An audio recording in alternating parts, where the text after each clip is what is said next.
Everybody, welcome to episode 72 of MCRAE Live. The date today is Thursday, June the 25th, 2020, and the exact time is 11:08 a.m. Eastern Standard Time. I am coming to you live from the VoiceMann Studios in Toronto, Canada, and summer is officially here now. Summer has definitely made its way into the GTA, into the Toronto area. It is, it was very, you know what, it wasn't too bad yesterday, but certainly we've hit a few high 90s, and with the humidex, I think we've crossed 100 degrees Fahrenheit here a couple of days, so it's pretty crazy. On this episode, I want to talk about TIFF, TIFF, and of course that stands for the Toronto International Film Festival. For those of you that don't know, the Toronto International Film Festival, I believe, is in its 40. I think it says in the article. Actually, we're going to have a look at 45th year or something like that. And it wasn't always this way, but it's been this way for a fair amount of years now. The Toronto International Film Festival is pretty much the second most prestigious film festival after Cannes, or Cannes, depending on how you want to pronounce it. And there's a variety of reasons for that. One of them, the major one really, is being where it's situated on the calendar. So TIFF usually happens the week after Labor Day, in and around that time, second week of September or so, runs for about 7 to 10 days. And because it's situated right at the beginning of September, a lot of major films will have their world premieres there. And especially because, you know, once you enter September, you're sort of at the home stretch now for Oscar contention and Oscar consideration. And in order for your movie to be considered for an Oscar, although I think this has changed this year because of the whole pandemic thing. I hope they don't make this a regular change, but I guess it all depends on if they do decide to do that, what the criteria is. But normally, like if you and I were making a movie, right? And we thought it was really good. Like we thought, well, it's fucking good. You know, okay, maybe we're a bit biased, but still, like we think this is really good and the feedback is really, really good. In order for us to have that movie considered for an Academy Award, it must have been played in Los Angeles or New York in a theater before December 31st, 2020, 12 o'clock midnight. Like it has to play this year in either one of those two major markets in a theater, and it has to run for a week, I think, or something like that, at least, something like that. I got to brush up on the details, but that's sort of the Cliff Notes version, right? And once you get to September, you are sort of in a position now where it's like, you know, you're leading up to that home stretch where you can debut your movie. Maybe it's going to come out into theaters. You know, it's that home stretch to December 31st, 2020. And over the last number of years, the Toronto International Film Festival has not only debuted a lot of movies that have gone on to become Oscar nominees, but a lot of movies that have gone on to become Oscar winners. Now, I mean, you know, you could put any festival of a high sort of prestige in that time, and, you know, it would probably have the same effect. The Toronto International Film Festival is unique in the fact, too, that it is a publicly attended film festival. So if you can get your hands on some tickets, and they ain't easy, and they ain't cheap, you can attend the festival. Of course, it would depend on, what movie you want to see, whether it's a hot commodity like Halloween 2018, which had its world premiere at the Toronto International Film Festival, or maybe it's a independent art house film that is easy to get tickets to. They book out a ton of theaters in and around the downtown core. The streets are cordoned off. The celebrities are there. The media is there. And if you have tickets, of course, or even if you don't, you can certainly, there's like festivals that are not festivals, but, certain little things that are going on, things that are set up, and they block off certain streets in and around, usually King Street, Queen Street, kind of in and around there. And they set up all sorts of stuff. So ordinarily on those streets, you would have like the streetcars going by and like traffic and, but now it would be just designated to just, foot traffic. And it's really cool. And it's been that way for a very long time. And I had the fortunate, I was fortunate, I guess I should say, to be able to attend the world premiere of Halloween 2018 with my buddy Bruce. We were able to get our hands on some tickets. The tickets were all sold out. I attempted to get my hands on some tickets, but they were all sold out. They went like that. Like as soon as it was that, it's gone. It's gone. What? No, it's gone. Yeah, but it literally just 8 seconds ago went for sale. It's all gone now, MCRAE. It's all gone. It's like, holy fuck, people need to calm the fuck down. Luckily, a few of the connections I have, they were able to get me a couple of seats, which was great. And we were like, I forget the exact number, but we were only like 5 or 6 rows from the stage. The premiere happened at the Winter Garden Theatre in downtown Toronto. Now, the Winter Garden Theatre is a stage theater. Like, it's where you'd go to watch plays and shit like that. But the acoustics in some of these, theaters, old school theaters, because it's ancient, is huge. And what's really cool about, or is really dynamic, I should say. And what's really cool about the Winter Garden Theatre is that there's the Winter Garden Theatre, and then there's, I forget the name of the other one, but they're right on top of each other. So I think we were in the Winter Garden one. Anyway, it's really, really cool. Like old school. It's been around for, God, probably over 100 years or something like that. The architecture is really awesome. So anyways, it was a great experience, right? Cool. That's TIFF. That's the Toronto International Film Festival in a Cliff Notes nutshell version. So for a long time, we don't know whether or not TIFF, that's what they call it for short, TIFF, that's the acronym, TIFF. We don't know whether or not TIFF would be happening this year. I mean, they canceled the Canadian National Exhibition, the CNE, which is just like a 2-week.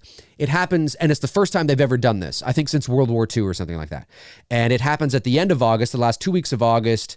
It's like a fair, you know what I mean? And it happens on the exhibition grounds in Toronto, and there's, rides and games and food and all that kind of jazz. And they canceled it for the first time since World War II, I believe. So, and that's at the end of August. That sort of caps off, the summer, right? That's not happening at all. Like, it's not even like at all. Done. Zilch. Gone. They've canceled summer camps, kids' day programs. They've canceled all sorts of shit, much like I'm sure they've done in your neck of the woods as well. They've done it here too. So I said to you a little while ago that, I forget how long ago now, but I said there still hasn't been anything in regards to TIFF. I would imagine that's got to be coming soon. Now, I can't remember if I specifically said the middle of June. It'd be really cool if I did. For some reason, I feel like I did. But anyway, we're essentially past that now. We're towards the end of June. And finally, yesterday, TIFF, the Toronto International Film Festival, has released a statement, and they are going ahead with TIFF. But it's going to be a bit different. So let me see here. Where are we? What's going on there? Okay. Let me see if I can go over and get the TIFF window. Where are we here? I think it would be, there we are. Okay, let's scroll up here because I was reading some stuff. So this is from the TIFF's actual website, of course. And let's go, where are you guys? There you guys are. And let's see what they are saying. So TIFF is going to run from the 20th of September. Sorry, let me try that again. TIFF 2020 is going to run from the 10th of September to the 19th of September, which is in and around when they would run anyway. And I find this interesting because, of course, Halloween Kills. Now, again, we don't know. I've said that Halloween Kills, I think we will know for sure by the middle of August. That's when we will know for sure whether or not that sucker is going to be released in October. We could know before that, but that would be the deadline. So basically, I'm saying that if it hits August 10th and we haven't heard a damn thing, set your watches because it's got to be coming. They have to make up their minds because they need that. They need something to market the movie. They need some sort of window to market the film. We may even know before then. But as I said in my previous MCRAE Live a couple of days ago, Moran and Tenet are really the guinea pig films here to see what's going to happen when these theaters open up. Anyway, our reimagined physical and digital festival will feature exciting new films, talks, and interactive experiences. This is from TIFF's official website. The 45th, okay, so I was right, the 45th edition of the Toronto International Film Festival, taking place September 10th to 19th, is tailored to fit the moment. That's such an artistic thing to say. It means nothing. I mean, it means something, but it's just so, I don't know, it's so... Okay. To fit the moment, with physical screenings and drive-ins, digital screenings, virtual red carpets, press conferences, and industry talks. This year's selection comprises a lineup of 50 new feature films, 5 programs of short films, as well as interactive talks, film cast reunions, and Q&As with cast and filmmakers. Now, that's an important thing there. The Toronto International Film Festival... Oh, what's going on? I have no audio?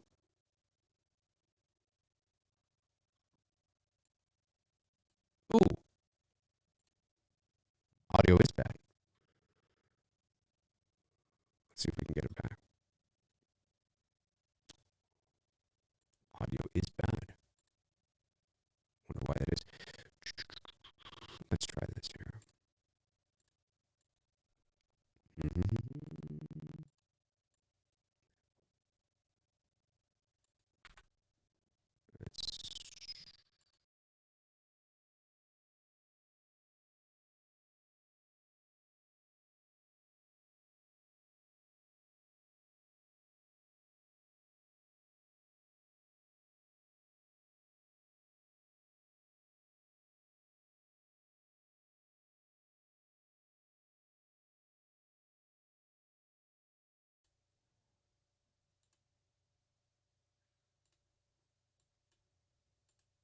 Hello, hello? How is that?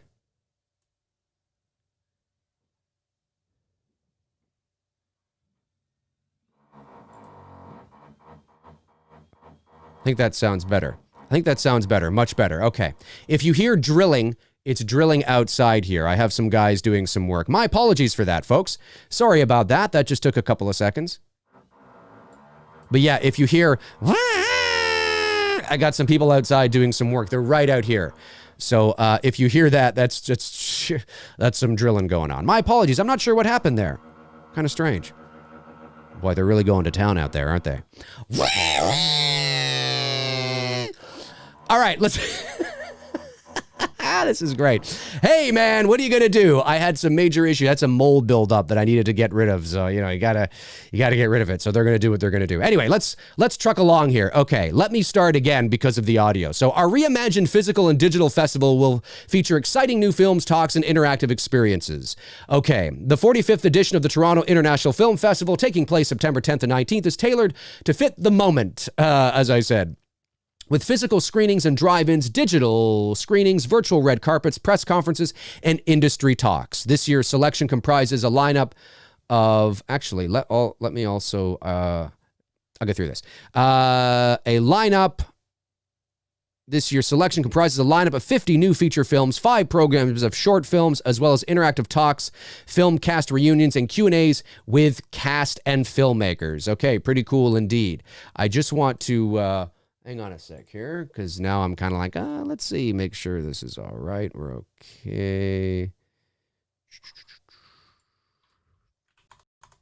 All right, that should, my audio, if it was off, if I was out of sync, I should be okay now at the moment, but we'll see. One sec here.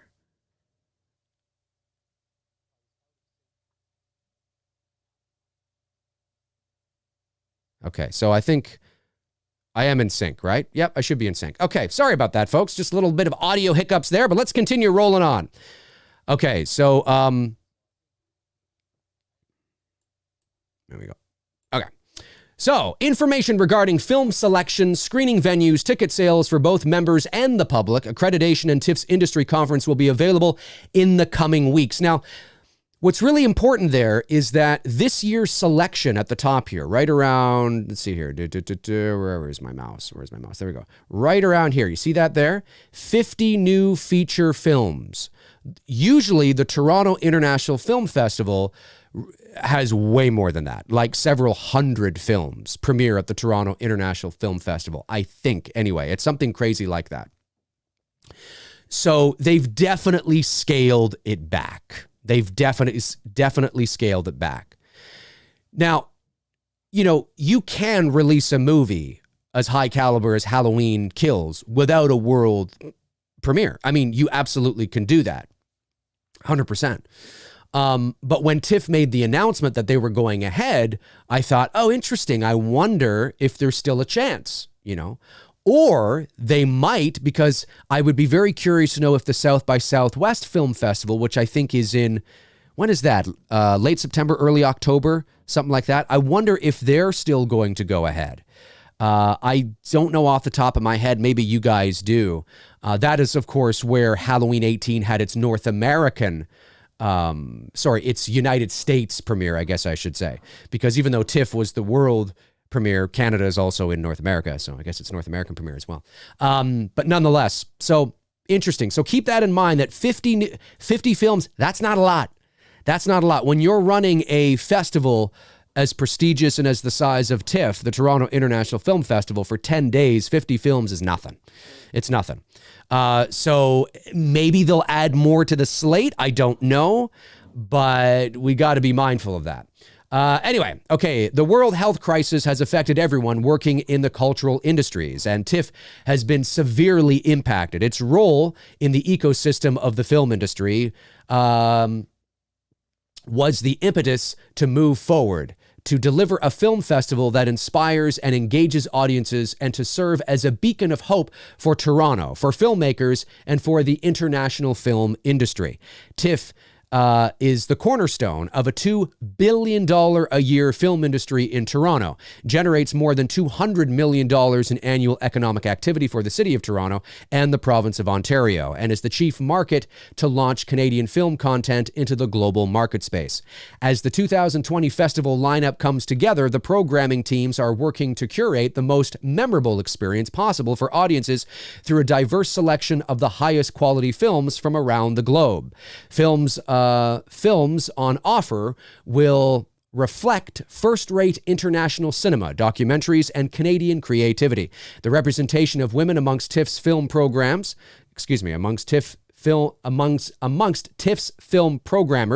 is reflective of the organization's continuing commitment to normalizing gender parity and equality for future generations. This is standard, you know, I'm not saying I don't agree with it and that shouldn't be, but this is the political game that obviously, you know, these organizations have to say now, of course, which is important. I'm just saying that that's expected that this organization would say that. TIFF is thrilled to announce that to date, Ammonite, I believe that's how you say that, directed by Francis Lee from the United Kingdom, Another Round from director Thomas Vinterberg, Denmark, Bruised, the debut film from director Halle Berry, Concrete Cowboys by filmmaker Ricky Staub, something like that. Is that Fauna? Is that how you say that? Fauna, from director Nicholas Parada.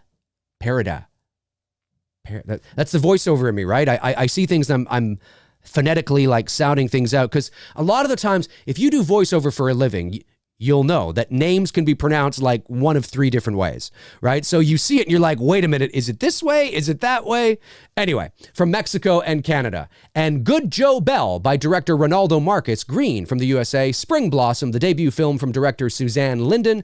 And True Mothers by director Naomi Kawase. That's Japanese, probably. Hopefully I'm getting that right. Will all screen at this year's festival. More titles will be announced over the summer. So we will definitely get more titles. Did I say, more titles over the summer. That's what I need to say. So let me just check something here. I want to make sure that is. Okay. Yes. Okay. Yeah, I think I got that. Sorry, guys. I want to make sure that that's the right. Yes. Okay. Sometimes when you're doing things live and things pop up, you got to make sure everything's okay. Yeah, no, we're good. So no mention of Halloween Kills, but that's not surprising because Blumhouse and Universal doesn't even know if the movie's going to be released in October. Now, there are films that do debut at the Toronto International Film Festival, which sometimes don't hit theatrical release until the following year. I mean, that does happen too. But this is a tentpole film for Universal, especially for this year.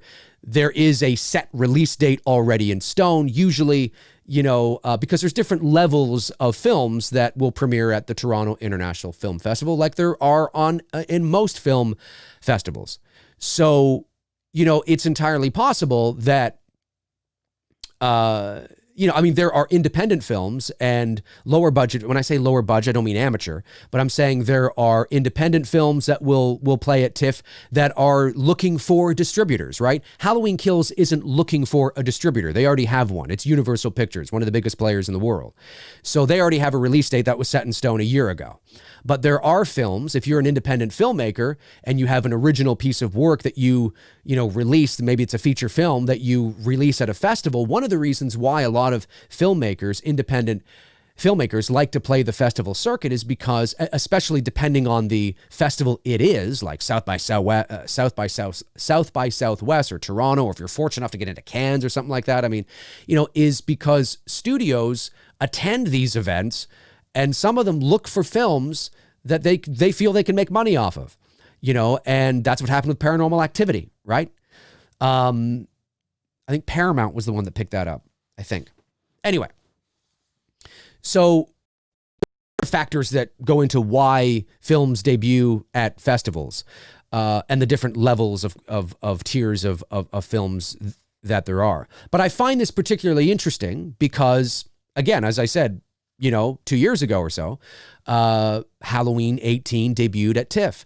And I would like to, I think, even though, listen, it's not an exact science. Just because you have a marketing plan that works for a movie before doesn't necessarily mean that you would follow verbatim to the exact crossing of the T and dotting of the I, the exact same marketing plan. No, that's true. That is true. There's different variables at play, right? It can change from year to year, different circumstances. There's other films being released in and around that time. They have other studios they're competing with and marketing strategies and yada, yada, yada. But I had a feeling, and I have a feeling, that if COVID-19 had not been an issue this year, that Halloween Kills more than likely would have followed a similar path. I have, nobody's reached out to me directly to say, yeah, that kind of was the plan. But I just have that feeling that the trailer probably would have, again, in a perfect situation, no COVID, everything's normal, probably would have debuted at the beginning of June. And then you would have seen that movie or that trailer playing in front of Candyman, which was supposed to be out at the beginning of June. And Candyman is Universal film, right? You know what I mean? And then maybe it would have had its debut and world premiere again at TIFF. You know, I just have that feeling, but maybe not. Maybe not. So I find this interesting because I'm like, oh, I wonder, because with this announcement comes some films. I wonder if they're going to mention Halloween Kills. They didn't. But of course, that makes sense when you think about it, because Halloween Kills doesn't even know when it's going to be released. But interesting nonetheless. Let me see here. For the first time in its history, TIFF will launch a digital platform for the festival, affording new opportunities to connect with audiences beyond Toronto. TIFF has partnered with Shift 72, never heard of them, to develop this industry-leading online platform. Over the 10 days, the platform will host digital screenings, as well as numerous talks and special events. The pandemic has hit TIFF hard, but we've responded by going back to our original inspiration to bring the very best in film to the broadest possible audience, said Cameron Bailey, artistic director and co-head of TIFF. Our teams have had to rethink everything and open our minds to new ideas. In countless video calls over the past 3 months, we have rebuilt our festival for 2020, drawing on our 5 decades of commitment to strong curation, support for filmmakers, and engagement with audiences. We have listened to this year's urgent calls for greater representation of underrepresented voices. You'll see that this year at the festival, and we have watched as audiences have embraced cinema's ability to transport them through screens of all sizes. You'll see that too. We're excited to present thoughtful, high-impact programming this September. This reflects our belief that there's no stopping great storytelling. TIFF has a proud history of programming award-winning films, expanding the conversation to include a multitude of voices, and in creating boundary-pushing initiatives for the industry, so on and so forth and so forth. So anyways, if you want to read the rest of this article, you can head to, I believe it's TIFF, what is it, TIFF.com? Or it might be TIFF Bell. Hang on a sec here. TIFF, might be TIFF Bell. No, it's TIFF.net. So you can head over to TIFF.net if you want to read that article and read the rest of it and find out what TIFF is all about, for those of you that may not know. Again, it's often touted as the second most important, prestigious film festival in the world.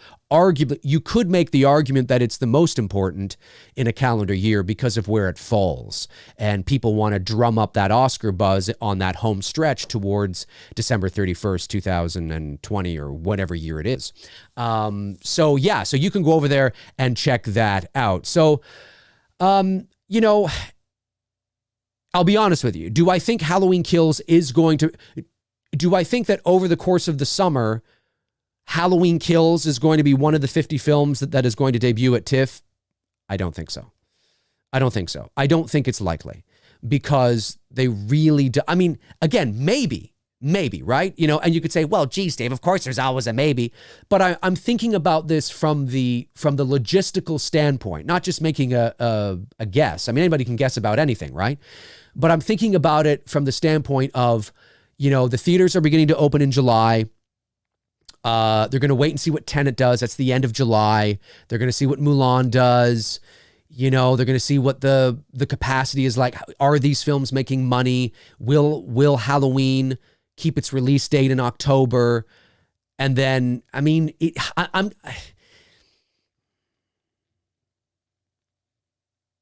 going to say no. But, you know, these things always change. One of the things that I totally understand when people find this frustrating, and I haven't really experienced it myself, but I do know that people that do experience it, is that, again, when and I speak for myself, I speak for others who share the same approach in terms of trying to give you the best informed opinion as possible. Things evolve and things change. So when I say something looks like it is now, that's not in stone. It should never be in stone unless I have information that one of my sources has given me and I can say to you, Halloween Kills, October 16th. It's happening. By the way, that's not, you know, but I'm saying because I know and I can, trust me, it's happening, right? But this is a forever changing and evolving situation. So it is always possible that come the middle of August, all of a sudden there's an announcement, Halloween Kills is premiering at TIFF, because they're certain now that they're going to have this release and all this kind of jazz. But I, as of right now, with the information as it is right now, with things spiking in the United States, with just there's still so much level of uncertainty. It's going to be a weird summer, folks. It's going to be a really, really weird summer. I'm going to say no. I don't think Halloween Kills will be one of the 50 films that will premiere at TIFF this year. Because, again, keep in mind, 50 is not a lot. That's not a lot of movies. Go to your shelf and take out 50 movies from your shelf. I mean, it's a lot, but it's not a lot for the Toronto International Film Festival that usually debuts hundreds of movies. I forget what the number is. Like it's a couple of hundred at least, something like that. From major Hollywood films to independent films to documentaries to short films to art house films. I mean, 50 films is not a lot. It's very, very small sample size when we talk about TIFF, but it looks like that's about what they can do. Now, maybe that will increase. I don't know, but certainly that's not a lot. So I'm going to say no right now because of the way things are. I just don't think, if they don't even know when the trailer's going to come out, they don't even know when the poster's going to come out, they don't even know whether the movie is going to come out in October, I think the likelihood of it debuting at TIFF is unlikely at this point. But if for whatever reason things just, over the summer, like holy shit, and things just, maybe there's an opportunity to slip it in there. I mean, TIFF right now, I can tell you, has a pretty good idea, if not all of them, what those 50 movies are. They may very well have those 50 movies already in the bag. And they've just released some names there to kind of get the ball rolling. And then over the course of the summer, they'll release the rest. It's also possible that they have an idea. The studios have basically said, our plan is this. And TIFF has said, well, we need to know by this date because we need to get this ready. We need to get all, the advertising for it ready. We need to be able to, all this stuff. And there could be some studios that are sort of biding their time a little bit if TIFF has given them that leeway. But there's a good chance that they already have these films in the bag, but we'll see. We'll see. I mean, TIFF is, I don't know. I'd be surprised. I would be surprised if things just continue on from now the way it is. I'd be surprised. Now, remember, if Halloween Kills doesn't have its world premiere at TIFF, that doesn't mean the movie's not coming out in October. That doesn't mean that. It doesn't mean that, right? They may just be canceling these kind of premieres altogether, right? So you can still have, like, if anything was to premiere at TIFF, like a world premiere, it's not going to be the same thing. It's going to be a virtual digital premiere, where they may have people walking the red carpet, but there's going to be physical distancing and it's not going to be as intimate. There's not going to be as many people. The public can't attend in the same sort of ways. They've restructured everything. So, it might end up being a virtual premiere. I mean, who knows? So just keep that in mind, that if Kills doesn't premiere at TIFF, that doesn't mean that it isn't going to actually premiere to the world in October. But I find this interesting because, again, it gives us some insight into the pulse of the industry. It gives us some insight into what's going on, and TIFF is a festival that everybody should be paying attention to, especially if you want to know what movies are hot right now, what movies have Oscar buzz, what movies are trying to get Oscar buzz, trying to, get that buzz out there and create awareness and start their Oscar campaign and try to woo, influential people who are part of the Academy into voting for them. It's a whole thing. It's a whole thing. So, interesting nonetheless. I have a few things I want to show you here. I have, where are we here? Okay, you guys can still hear me, right? Is there bad audio with this? I hope there's not bad audio. Let's see. Let's see here. Just want to hear myself. No bad audio. That's good. No, good. I know there's nothing on the screen at the moment. I just want to make sure there was no bad audio. I just want to show you a few clips of my time at the world premiere. So let me see here. What should we start with? Let's start with this one. There we go. So this is me at the world premiere in Toronto, Halloween 2018. And I'm behind the camera. I think Bruce is in front of me. There's Bruce walking in front of me there. And yeah, that's right. So we are heading into the Winter Garden Theater to see Halloween 2018, and this was an exciting moment. This was awesome. So I remember that there was a lot of buzz in the air. There was a lot of buzz. There was a lot of electricity in the air. A lot of anticipation. This was one of the hot films that did debut at TIFF in 2018. So this was great. And of course, they let us pass where a lot of the red carpet was happening. And Judy Greer there talking about her role as the annoying Karen. Look at the interviewer. Calm down, woman. Calm down. Andy Matichak there. Jamie Lee Curtis, of course, looking stunning, beautiful. And they were handing out, this is where they were handing out Halloween 2018 t-shirts. And and Bruce was like, dude, I got a t-shirt for you. And I was like, you got a t-shirt? And he's like, yeah. And I'm like, oh, I didn't even know. And he holds up this t-shirt. I'm like, I didn't realize they were handing them out. There was like one size. It was way too big for me. It was like an extra large, but very cool indeed. And then here we are. This is the Winter Garden Theater, inside the Winter Garden Theater where the premiere happened. And this was just me just kind of doing a panoramic view of sort of what it looks like inside. It's beautiful in there. Like, what a beautiful theater to watch a movie in. You know, it's a great theater to watch a play in as well. But it's a great, because this is old. I mean, this theater is like, I don't know what year it was built. And it definitely has had, it's been refurbished, obviously, over the years. It's been touched up and had some, things touch up, obviously. But it's beautiful inside. Such a great experience and the acoustics, like I said, in a theater like that are just terrific. So we had a blast. We had a blast. There I am, just giving I would have loved to have sat up there, like where those people are. I would have loved to have sat up there. That would have been cool. I've always wanted to sit up there, in any kind of theater, old school theater. I've always wanted to sit up there. This is from the back of the theater. Of course, there's two. There's the balcony and there's the back. There's the balcony and then the bottom, and the back. And I was at the back just trying to get a little bit of a different perspective. Now, our seats were like pretty much, not the front row, but we were, like I said, just a few rows from the back. And shout out again to my buddy who was able to hook us up, because it was looking pretty bleak there for a while. I mean, I would have paid for the nosebleed, but it was great that he came to our rescue and was like, dude, I got him. Don't worry. And I was like, great. He works, he doesn't work for TIFF, but he works in the film industry, and he was able to hook me up, which was great. And then, so this is just kind of, we're in our seats now. So whatever we are there, what is that? 1, 2, 3. Yeah, I think we're in like the fourth row, maybe the fourth row or something like that. And this guy is just going through his thing. He's going through his spiel, welcoming everybody to TIFF. Let me turn that down. We don't need to hear this guy. He says some lame-ass jokes, too. It's like, shut up, buddy. Shut up.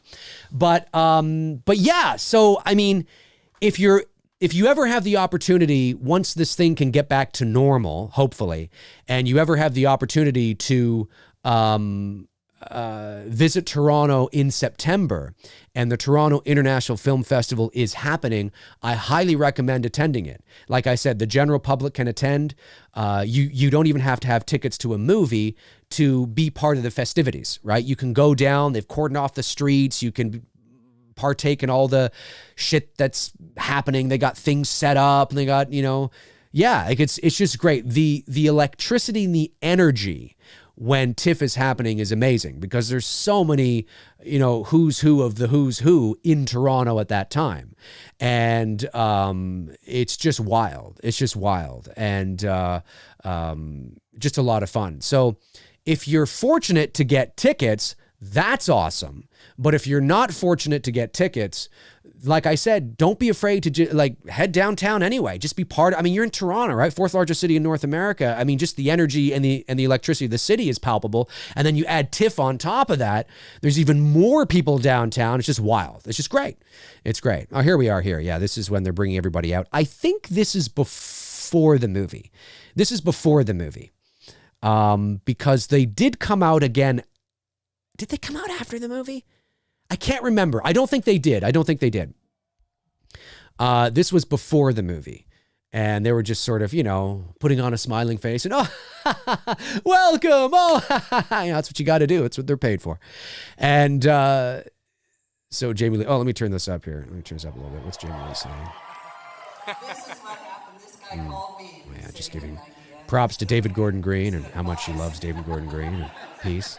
Look at Jamie. She's such a hippie. She's such a hippie. Like, she's 60 years old here, but you can tell that back in her day, she was not I'm not saying she was promiscuous or anything like that. I'm just saying you can tell that she's completely not. It's just the way her personality is, her demeanor, what she's afraid or what not afraid to say, her stances on things. You can totally tell that she was not the quiet little introverted virgin that she played in Halloween. I mean, I have no idea if she was a virgin at that time, but I'm just saying that she's not actually Laurie Strode. She's so outspoken and so, crass at times, and you know what I mean? Like, it's just she's funny. She's funny. Get Jamie Lee Curtis having a couple of glasses of wine, and I think that would be wild.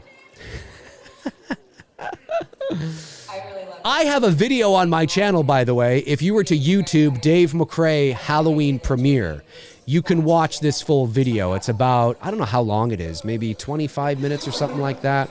I'm in the streets of Toronto with Bruce. We're talking about, our excitement, the build up, right? We're walking around the city. We're showing you things about TIFF. I think it's got about 20,000 views. I thought it would have more, to be honest with you.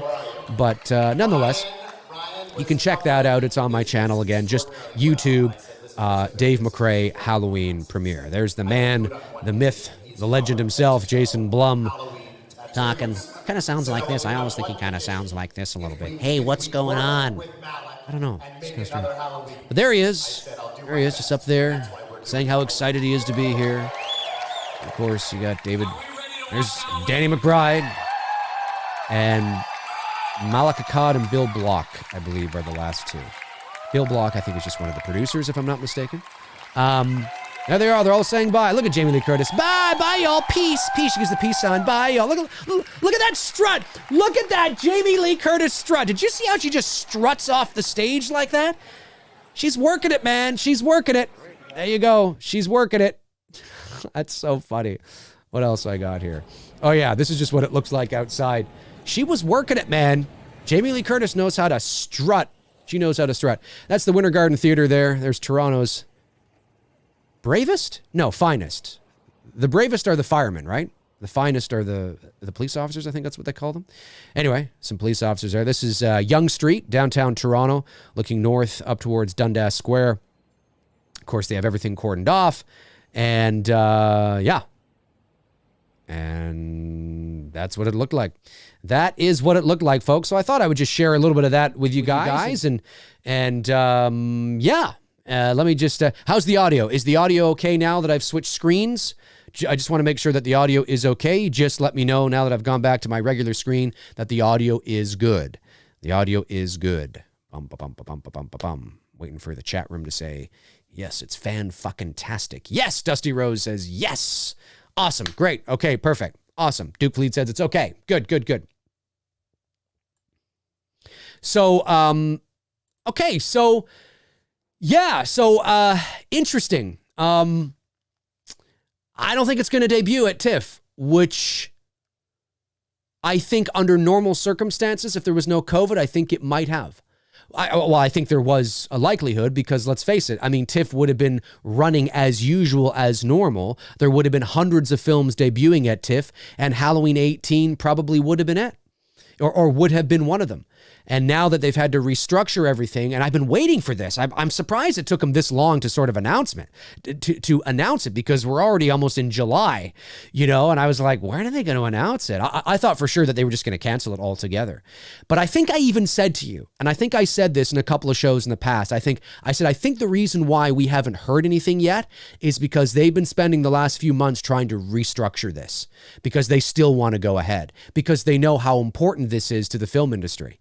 You know what I mean? And sure enough, that is what they were doing. So, but no announcement of kills. 50 movies, it's not a lot. That's not a lot, man. I mean, there were already, 5 or 6 that I spewed there. So there's only about 44 more, so interesting. Anyway, let's go over to the chat room and see what you guys have to say about this, what you guys think.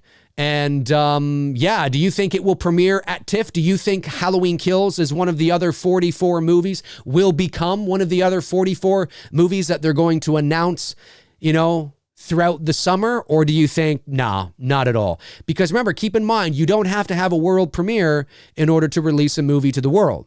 That is a big part of its marketing. That is a big part of its marketing push. That is a big thing that major tentpole films want to do. And if they had a choice, would absolutely do. But under the circumstances, it is still possible that they may not have a world premiere, or at least a world premiere as we know it, and still release in October. So I'm not saying that because it doesn't look likely for TIFF that it will not come out in October. It's just TIFF is one of those dates on the calendar, right? TIFF is one of those dates on the calendar where you're like, interesting. And because they did it 2 years ago, are they going to do it again? It's just one of those things that you kind of, when it comes up, I hone in on. Like, oh, what's this all about? And I wanted to sort of share a bit of that with you today. So I appreciate you indulging me on that and giving you some insight into TIFF, a little more bit about TIFF and sort of what they're doing this year. And I think they're going to have drive-ins, they said, right? That's kind of cool. There's no drive-ins in downtown Toronto. So this would have to be happening in the burbs. So that's kind of interesting.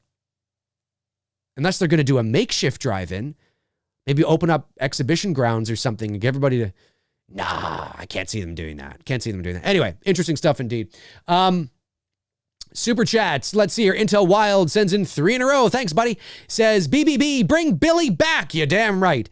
Intel Wild follows up with 53K Easy Dave. You know what I'm talking about. Oh, I hope you're right, my man. I hope you're right.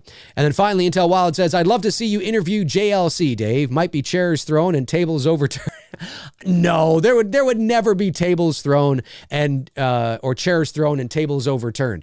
I would love to interview Jamie Lee Curtis. I would love to speak to anybody who's part of the Halloween franchise right on this show and this program. And just because I'm outspoken about the franchise and most of the movies doesn't mean that I am unhinged, and that I would not carry myself in the utmost professional way. I could interview Don Shanks and talk to him all about Halloween 5 from a professional standpoint. And I have no doubt that it would be a fun, great interview, it'd be a lot of fun. I don't have to let my personal feelings on the overall film itself, which has nothing to do with him, by the way, get in the way of talking about what it was like to play Michael Myers and to shoot this movie and, all that kind of jazz. And, let's not fool ourselves. I mean, I think most people who were involved in those movies do see the error of their ways. I think if you were to ask, what's her face there? Damn it, why do I keep forgetting her name? The girl that played Rachel. Carnell? What the hell is her name again? The chat room will let me know right away. I always forget her name. Haley? No. What's her name? Come on, chat. Bring it to me, chat. Yeah. The chat's going to let me know. Here it comes. I can feel it. Chat's going to let me know. Ellie Cornell. That's right. Ellie. I said Haley. Ellie. Thank you very much, Robert Andrew Paul. Ellie Cornell. I'm pretty sure it's safe to say that if you were to ask her, hey, how do you feel about getting offed? She's probably even talked about this. She'd probably say privately, maybe not professionally in an interview, but privately, she'd probably go, it was fucking bullshit. It was dumb. You know what I mean? Actors can have strong feelings about their characters, especially when they don't agree with the creative choices. I mean, again, the actor is there to do what the director wants them to do, what's written in the script. That's their job. That's what they've been hired to do. But that doesn't mean that a lot of these actors, it doesn't mean that every actor or everybody that was involved in Halloween 5 likes Halloween 5. Not at all. I can guarantee you there's probably a lot of people that were involved in that movie. It was like, it's fucking dog shit.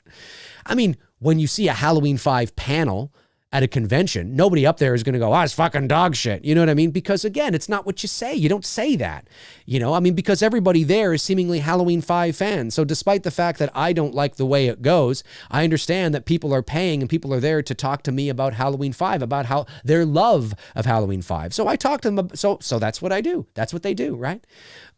So for sure you can be professional. You can put two things aside. I mean, I wouldn't be like, so Jamie, you know what I mean? Not at all. I would interview anybody who wants to come on. Let me see. Amar Allergic says, Allergic, hard G, soft G. I want a 78 mask. Any mask makers you recommend? Oh, I mean, anybody from James Carter to Roland Kelly to, join the Facebook page, michaelmyers.net. michaelmyers.net Facebook page. That Facebook page is essentially Michael Myers mask galore, independent Michael Myers mask galore. And all you got to do is join that Facebook page and make a post saying, hey, everyone, introduce yourself, right? Try to make it as unsolicited as possible, but just say, hey, everyone, I'm new here. I can't wait to be a part of this community. This is awesome. Just curious who you would all recommend for a 78, mask or whatever. And they will let you know. They will definitely let you know there, man. That's what I would do. Jesker James says, I think people have been careful. People have been doing phased reopenings. I just think a lot of people concerned with the health side are not thinking about the economic impact. Well, look, I mean, I don't want to get political, but I will say that I think it's important that we don't shut dialogue down. There is evidence, scientific evidence to suggest that there are certain things that we're continuing to do that we should be doing, but there are counter viewpoints that have been measured, quantified, that there is scientific evidence to the contrary. And I'm not talking about conspiracy theories. I'm talking about, specialists, doctors that have said, well, but there's this, and this, and I don't think it's necessary. And that dialogue is being shut down. And I don't think that's right. That's very scary. It's one thing to shut down, something that is blatantly, objectively false 100%. But even the CDC and the WHO, the reason why it's been such a brouhaha through this whole thing and everything's been sort of disjointed is because it's an ever-evolving, changing thing. And even they don't know for sure. It's about, one of my favorite words, probability, right? Well, based on this, here's what we have. But there's other health professionals that do come out and say, that's true, but now because of this, and this, maybe we should think about this, and this. And they're immediately shut down and called conspiracy theorists and nut jobs and all this kind of stuff. And I don't think that's right. I think how you counter evidence is with evidence. If you don't like what somebody is saying, then you counter that individual or individuals with counter arguments and evidence. You don't eliminate them from the equation. That's very scary, especially when they have scientific evidence to the contrary or new information that could present an alternative view, not a conspiracy theory view, an actual scientific view. That's really important. And that stuff's being shut down. And I don't think that's right. It would be both sides. It would be both sides. If people were saying, well, there's this, and then somebody says, the WHO, right? The WHO and the CDC, they come forward and say, well, actually, this, and this, they shouldn't be shut down either, right? It's dialogue. And that's how hopefully you get to the bottom of things. So, I agree with what you're saying. It's a really tricky time, and I mean, for example, just a couple of weeks ago, a doctor from WHO came out and said, asymptomatic people, we first thought that you'd have to, but now it's like, nah, it's the likelihood of an asymptomatic person and here is the evidence and blah, blah, blah, is highly unlikely, to transmit. Well, then 3 hours later, she's doing damage control and saying, well, but actually what I meant, and again, it just goes to show you that nobody really knows anything. It's an ever evolving, changing thing. What I do know is dialogue should never be shut down. Ever, ever, ever, ever.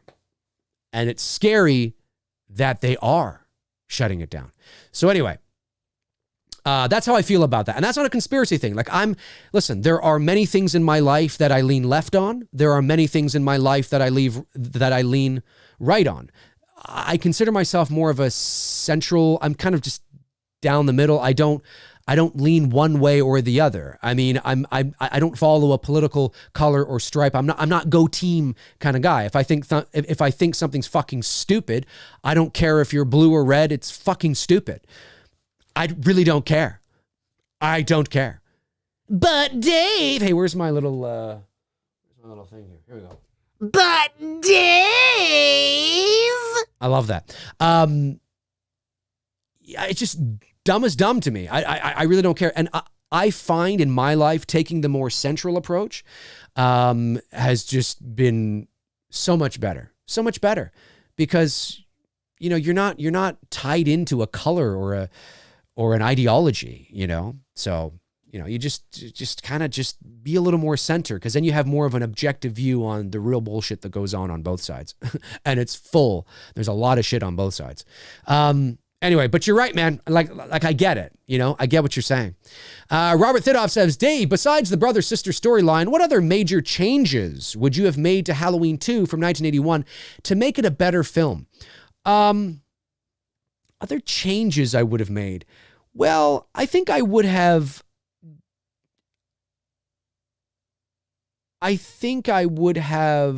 made it. I would have definitely had Dick Warlock, but then again, you got to think about this within context, because this is really interesting. In 2020, having all the knowledge that I have, or that we have, right, of the Halloween franchise, and being able to look back in retrospect, it's very easy for us to say, well, I would have had Dick Warlock behave more like Nick Castle. But in 1981, when they're shooting this movie, Halloween, yes, the most successful, profitable, independent horror movie of all time, but it wasn't what it is today. It wasn't, Nick was just a guy walking around. So I don't know. Would I have cared? In 1981, would I have cared? Because remember, you don't have the history, the lore, the mythology, the pop culture impact that you have now of 40 years of movies and memorabilia and merchandise and toys and fandom and cons. And you don't have that. The internet, you don't have that micro sort of dissecting of every little nuance and detail, and you don't have that in 1981. So I don't know if I would have cared. The brother-sister thing, yes, because that's about story. But my other thought was I would have had Dick Warlock walk more like Nick Castle. I would have had him behave more like Nick. I just would have said, Dick, just walk. Just walk, Dick. And even if he's not exactly like Nick, at least he's just walking. So you're like, okay. But I would have got rid of the robotic, methodical sort of, Frankenstein thing. I would have got rid of that in retrospect. But in the moment in 1981, I don't know if I would. Because I wouldn't have been thinking about it, maybe. I just would have been so focused on, just do whatever you want. Because that's what it was like. Nobody really saw the value of what Nick Castle did until there were so many people that were straying away from it. Nobody saw the value of what Nick brought to the table in the simplicity of the brilliance of the direction of just walk, Nick, just walk. How do you want me to walk, John? You want me to do this? Nick, just walk. And of course, there's the famous quote, right? I had Nick walk like a man instead of a monster to make him scary. But in 1981, nobody has all the other, there's no George P. Wilbur, there's no Chris Duran, there's no Brad Lurie, there's no Don Shanks, there's no Tyler Main, nobody had this perspective. So nobody was necessarily thinking about that. It's only in retrospect do we look at Nick Castle's performance and go, oh, you know what I mean? So it's interesting. Like, I'm trying to think about it within context as well. But good question, though. Very good question. But I would say if there was something, it would be that. Frank Riker says, for your I'm offended sound effect button. Well, thank you very much, buddy. Yeah, let's play that one, Frank. I'm offended. I'm offended. I love it. I love it. Thank you very much, Frank. Danita Brown says, Dave, what do you think about having Danielle Harris on? I'd love to see you interview her for sure. I would love to get Danielle Harris on. Yes, that'd be a lot of fun for sure. I don't know if she would do it, but definitely I think that would be good. I'd love to get her on. I know, does she have Twitter? Does she have Instagram? I know she has Instagram. Have to figure out whether I could reach out to her directly or if I'd have to go through her representation. I might be able to tweet her directly or reach out to her directly. But yeah, I'd love to get her on. I would totally do it. 100%. Absolutely. Darren Sand says, realistically, I would like to see PJ Souls, Danielle Harris, or Tommy Lee Wallace on MCRAE Live. Oh, I'm right there with you, man. I would love to get Tom out of all those three. I think Tommy Lee Wallace would be really cool to get on because I know he's talked a lot about certain things, but there's probably, if I push him a little bit, there's probably some anecdotal things that he can share with us that nobody knew. Again, sometimes. And I know some people have reached out to me and said with my Sandy Johnson interview that they thought it was a great interview and that I was very good at doing that. And that's great. I appreciate that. I don't know if I am or not. I just know that I'm passionate about the material.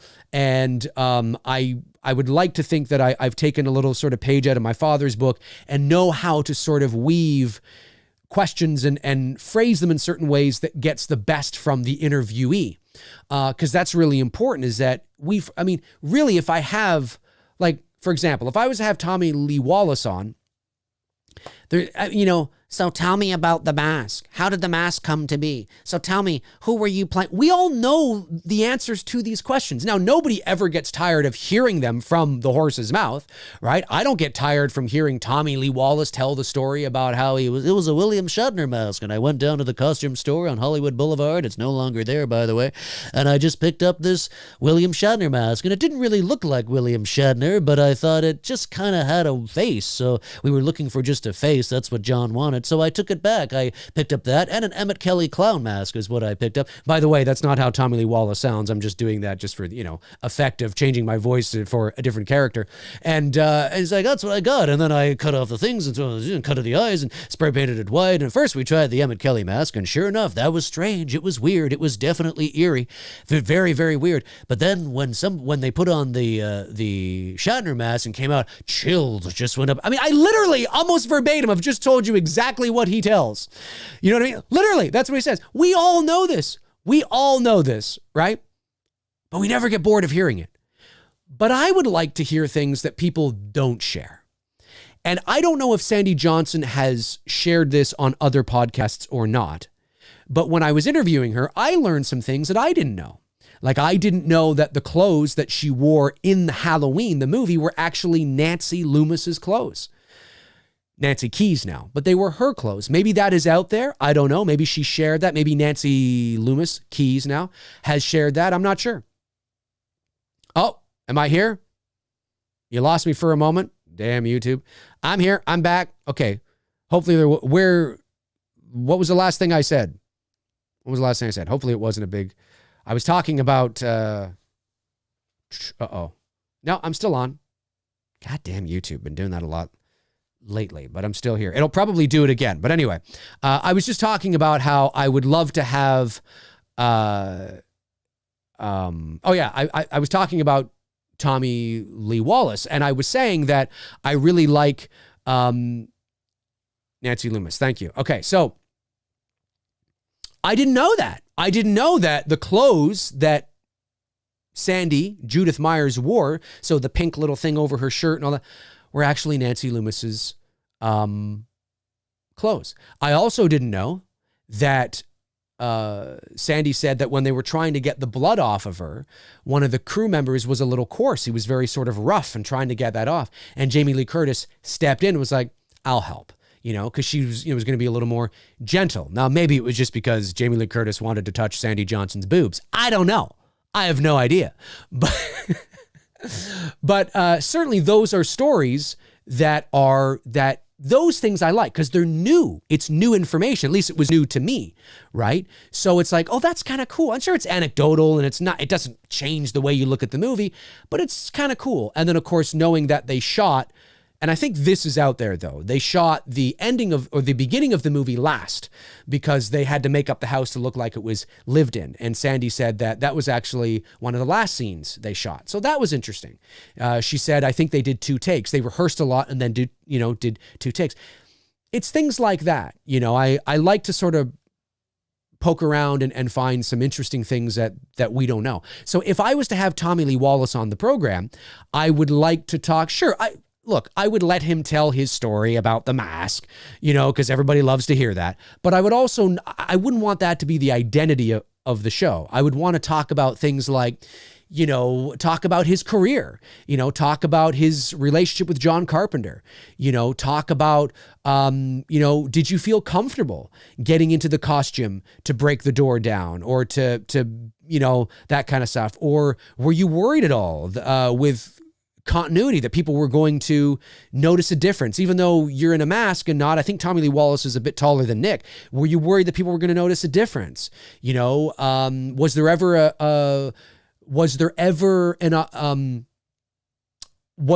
a point that you could have played the Shape? I know that the story is that John was, Nick was just hanging around the set every day because his buddy was making a movie.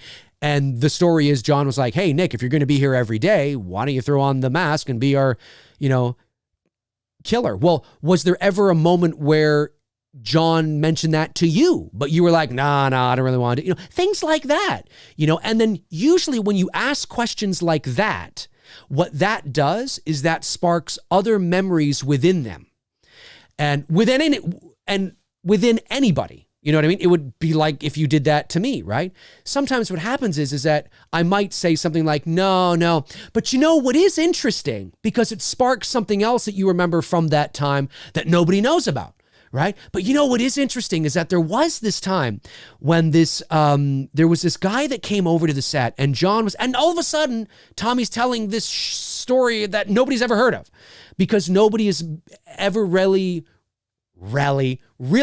been able to sort of poke and prod in the right direction. And I find those things really interesting. And I'm not saying that other people haven't done it. I'm just saying that those are the kind of interviews that I like to get, not just the, hey, tell me how you created the mask. That's cool. Sean Clark just posted a really cool video a couple of weeks ago or a month or so ago where he goes through and he kind of recreates the mask. Cool stuff, right? But that's different. That's not just Tommy telling the story about how he did it. That's Sean Clark giving Tommy Lee Wallace the opportunity to tell the story while doing it. Like that adds a different layer, a different element to it, right? So that's really cool. Yeah, but Danielle Harris, PJ Souls, Tommy Lee Wallace. Geez, if I could get Nick Castle on, Jamie Lee Curtis, I want to get Sean Clark on as well. Anybody who wants to come on and talk shop, you're more than welcome to. We'll set it up. We'll do it. I think it'll be fun. And maybe I can stir your brain a little bit and stir it around a little bit and make you think of things that you forgot about, and maybe not, right? But I like to have that opportunity because I think there are a plethora of stories from all of these movies that maybe some can't be told to the public or shouldn't be told to the public, but I bet you there are a lot of stories that these people have that have never seen the light of day, either because they've forgotten about them or because there's been such a focus on other things all the time. And I think it would be really cool to get these people on and talk about and give them give them an opportunity to talk about things that maybe they've never talked about before. I think that would be great. I'm totally down for that. Let's see. Did I miss any super chats? Just going back, making sure I did not. I did not. All right. That's good to know. Good to know. I'm still live. Wirecast says I'm still live. That's good. Fucking Wirecast, son of a bitch. Let me see. Otto von Eichmann. Is it Eichmann? Is it Ike or Etchman the third? Again, that's my VO side kicking in. Oh, where'd you go? There you are. Why are people saying Michael isn't supernatural immortal anymore? Even in this timeline, he took 6 shots.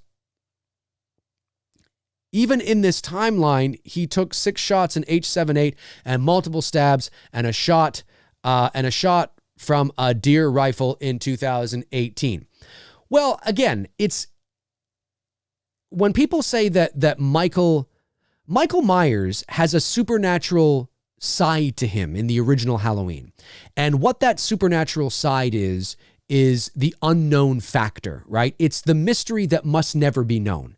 It's the ambiguity of the character. What Michael isn't is a literal supernatural being like Freddy Krueger or Jason Voorhees. He is human.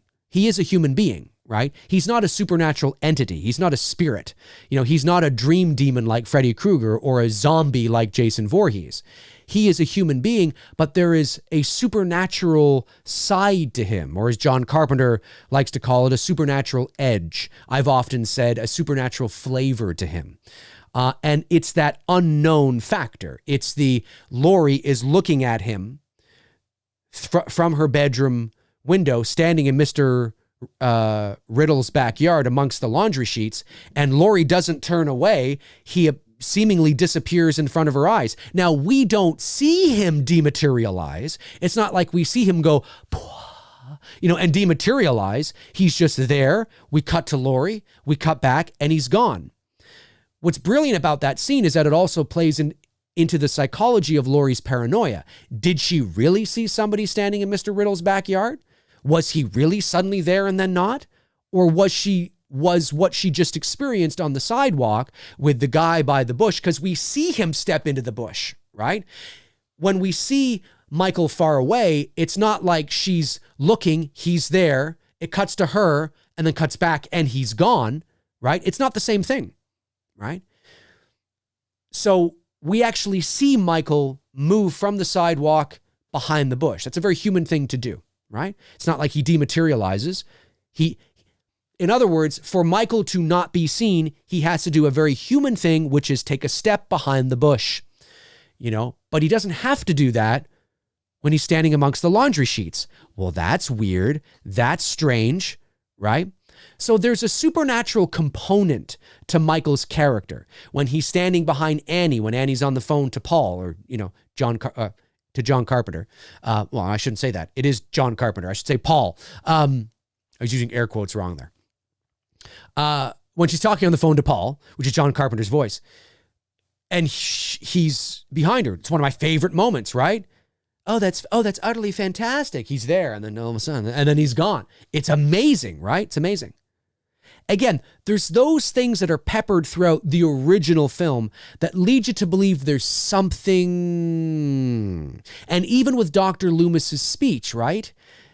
There's that speech of, there's no conscience, no reason, no understanding, even the most rudimentary sense of life or death, good or evil, right or wrong. I met this 15-year-old child. All of that. You have this psychiatrist, this man of science, who is building up an argument for something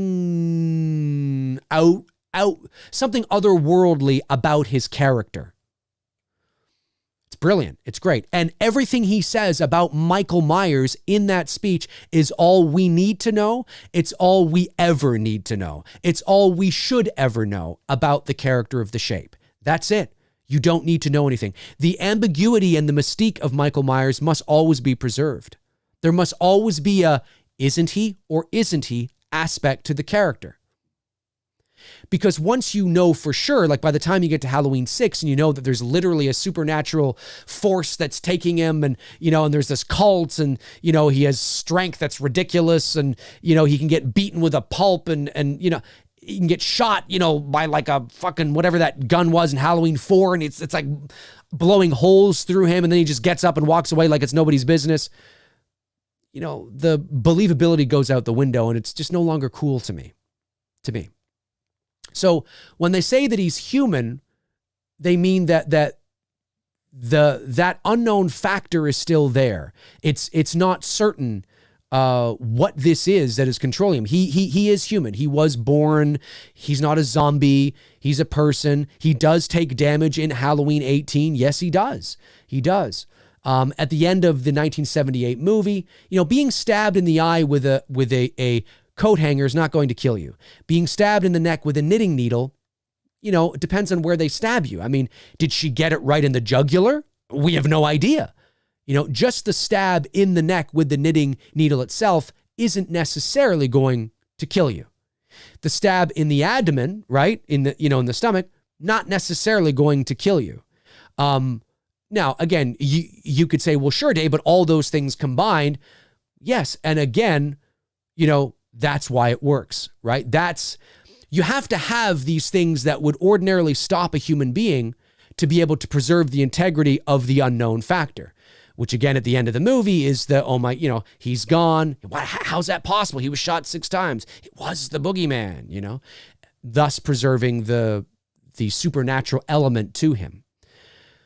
But he's not, in 18, he's not the same Michael he was in 4 or 5 or 6. He's literally supernatural in that.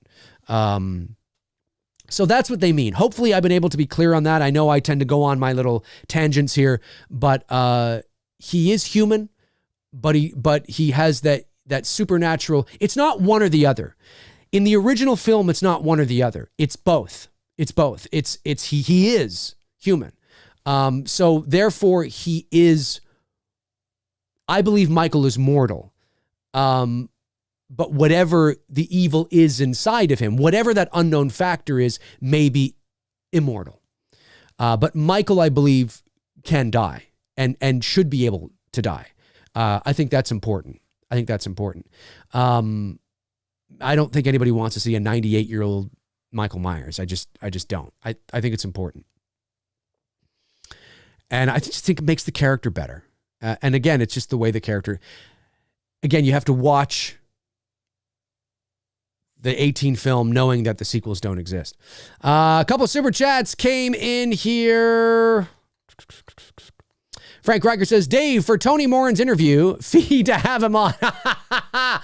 That'd be a heck of an interview. That would be a heck of an interview. I bet you, I don't know if he'd come on, but it would be interesting. Darren Sands follows up with, you could probably pay Tony Moran turpentine. You might be right, man. You might be right. I know Tony Moran or Moran, depending on how you want to pronounce it, has definitely rubbed people the wrong way on many occasions, for sure. Todd Fayer sends in a very generous super chat. Thank you so much, Todd. Says, Halloween Kills most likely will not be in theaters in October. If they decide to not put it on VOD, then they will have to postpone it a year, but some Halloween fans are being naive about the movie being released on time. I don't think it's naive. I don't think it's, naivety. I think it's just passionate Halloween fans that are really wanting this thing to be released in October. I think there are people that do know that is still a high probability that it won't. But certainly I think in an ideal situation, that's what you want. You want the movie to be released not only this year, but you want it to be released in October, in and around Halloween time, so you can soak up the ambiance and the mood and the atmosphere of not just the movie, but the time of year, the season. Going to see it in October, it's cool out, depending on where you live in the world, of course, but it's cool out, the leaves are changing, that cool, crisp, campfire-y smell is in the air, and it just, everything that surrounds the movie gets you excited. And I think people just really want it. But it really hangs on whether or not it really does depend on the next 6 to 8 weeks are going to be incredibly vital on whether or not this movie will be released. 100%, for sure. But I wouldn't say it's necessarily naive. Look, if there are fans that are saying, no, it definitely will, and they don't have any basis for that argument, and they just say, no, it definitely will, which I guess you could say. And then if you're wrong, you're wrong. If you're right, then you look really good. But I think there are some fans that do know sort of the more of the logistics side of things. But I think it's just passion. I think it's just fans that are just desperate. They just don't want this thing to be delayed another year. They don't. Wayne Gotke sends in a super chat. Thanks, buddy. Says, remember the other patient who escaped Smith's Grove in 1978 that was found all the way in another city? Would the man in black have worked if they had never given him an actual face and a name? Wait a minute. Who are you talking? Are you talking about the other patient who escaped Smith's Grove in 1978 was found all the way in another city? What is this? Refresh my memory, Wayne, on what is this? I don't recall this. What is this from? Is there a piece of dialogue that suggests this? It could just be because I'm once you say it, I'll probably be like, oh, right. Yeah. That. I just can't think of it off the top of my head. Get back to me, Wayne. You can just @ me. You don't have to send another super chat. Anthony Stanfield sends in a super chat. Thank you very much, buddy. He says, do you think Tommy will see Michael in H Kills the same way he saw him in 78 in the darkness across the street in front of the house? That would be really cool. Tommy's first introduction into seeing Michael Myers for the first time, arguably the first time in 20 years, needs to be, I mean, from a writing standpoint, if I was writing this sequel and I was able to play in this sandbox, yes, of course. I mean, it's fan service, but it's such a wonderful opportunity.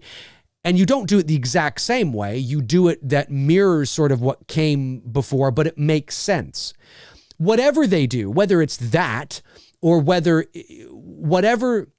the first time that Tommy lays eyes on Michael and Michael lays eyes on Tommy, there needs to be something there that can get the fans in the feels. It doesn't have to be on the nose. As a matter of fact, it shouldn't be on the nose per se. But like, for example, the first time Laurie sees Michael and Michael sees Laurie in H18, Michael does the head tilt.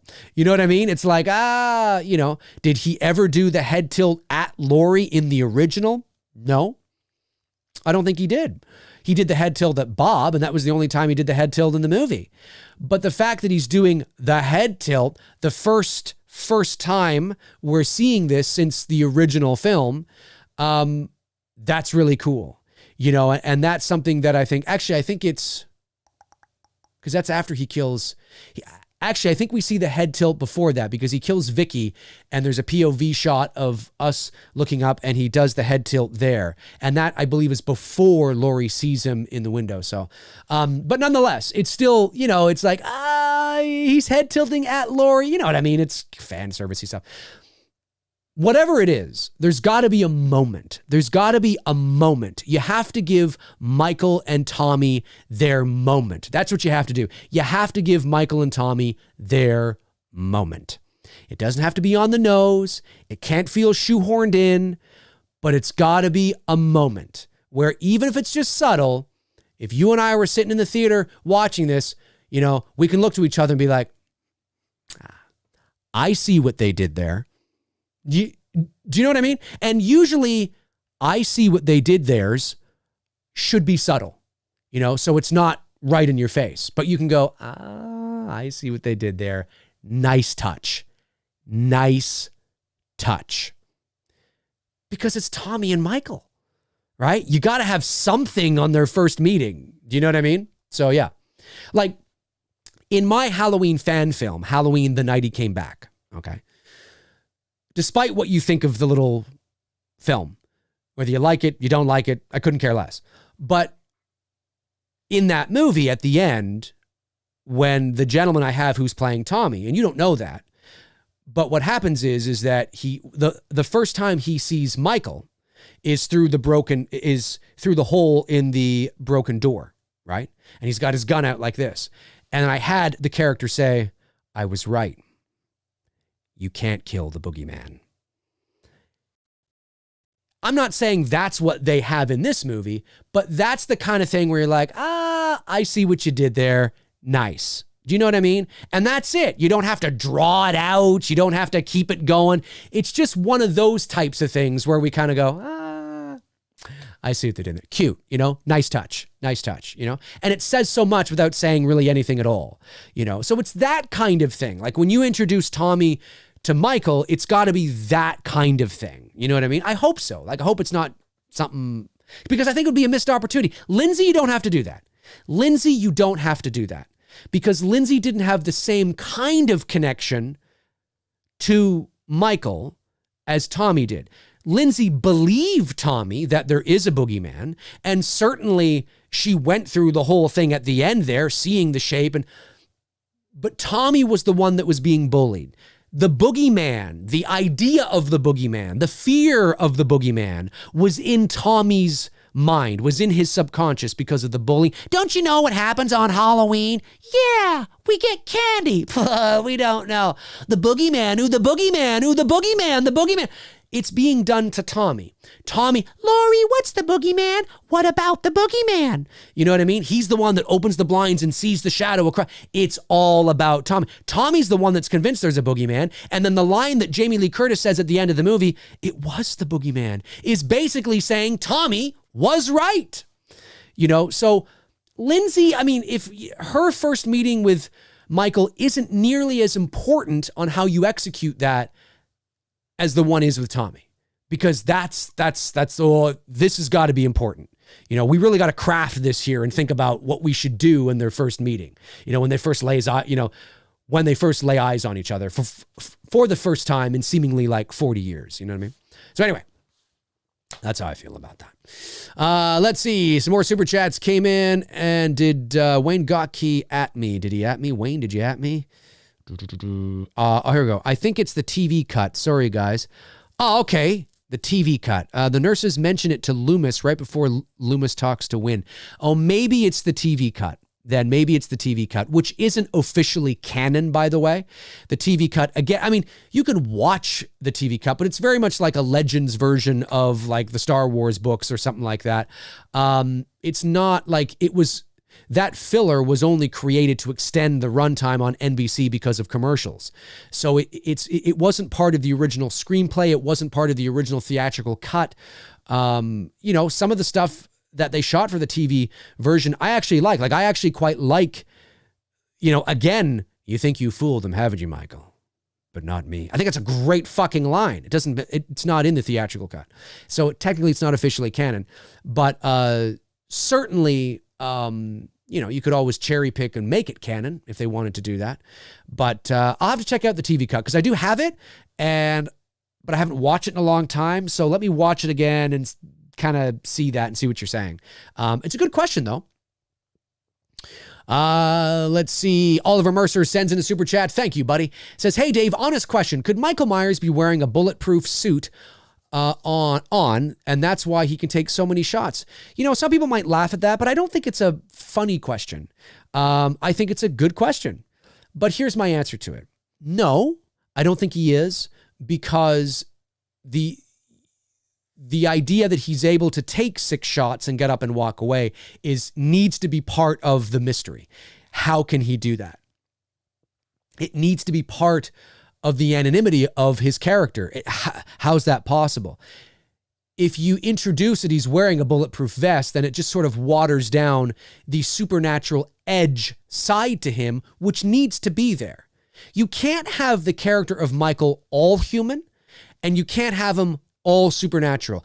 In my opinion, he works best when there's that dichotomy. He works best when there's that unknown factor of that, well, he is human, but how the fuck can he do? The hell is going on? It makes it so much more interesting to watch because it leads the audience down a road thinking that you're going to be on the cusp of figuring that out, and you never do. But it's that journey. It's that, but you never get to it. You never get to it. And that's why it works. Because if you get to it, the answers are likely to please some and piss off others. But if you never answer it fully, you never have an actual answer for this, whatever this is, whatever he is, whatever it is, then you inevitably stay in a perpetual state. As long as the movies are good, you stay in a state of satisfying fans with the character. But as soon as you divulge the reason, like Cult of Thorn, you're going to piss people off, you're going to please people, and then you're going to divide people. But the character of Michael was built around the foundation of that anonymity, of just, what is this? And as long as the characters in the movie are just as dumbfounded about this as well. Like, they have to be like, what the fuck is going on? Because if they don't, that's just weird, right? Like, if Lori and Karen and Allison at some point, even if it's just a little bit, at some point do not acknowledge the fact that how the fuck did he get out of there? We don't need to see him get out. We should not see him get out. Now, I understand from what I know and from the little featurette we saw, it looks like we're going to see that, and we're going to know how he got out. But and again, it's all in the execution. But you actually don't need to see it. You don't need to see it. As long as the characters are like, how the fuck did that happen? If they don't acknowledge that, then that's just weird. That's just weird, right? But anyway, so no, I don't think so. I don't think so, because it would defeat the purpose of that supernatural edge. Terrell Sims sends in a $1 super chat. Thank you very much, buddy. Really appreciate that. Michael King says, don't even have a poster yet. Ain't happening. No, it's not. No, it's not happening. No, that's right. That's right, Michael. We've been talking about that. It is not happening anytime soon. And we will know by the middle of, I believe we will know latest by the middle of August whether the film will be released in October. Tom the Don. Tom the Don. I'm the Don. I'm sure Michael did the first head tilt when he was stalking Annie by the laundry room, looking through the window. Oh, you are correct. You are correct. I was talking about the first head tilt in H18. The first head tilt that Michael does in H18 is when he kills Vicky. But in the original, you're right. It is when he kills Annie by the laundry room, which I think is before he kills Bob, if I'm not mistaken. I think you're right on that. Yeah. When Annie is going, Lindsay, oh, Lindsay, and behind her, you kind of see him go like this. Not the one where he's looking through the window, where the door opens ever so slightly and you see him through the curtains. Not there. He just is static there, right? It's fucking eerie. Love that. Ever since I was a little boy, I love that shot. But when it goes to the other side and you see Nancy Loomis in the foreground and Nick Castle in the background kind of going like this. Yeah, he does that little bit of a head tilt. Yes, I think you are correct. That is the first time we see the head tilt. But the first time we see it in H18, which is what I meant, was when he kills Vicky.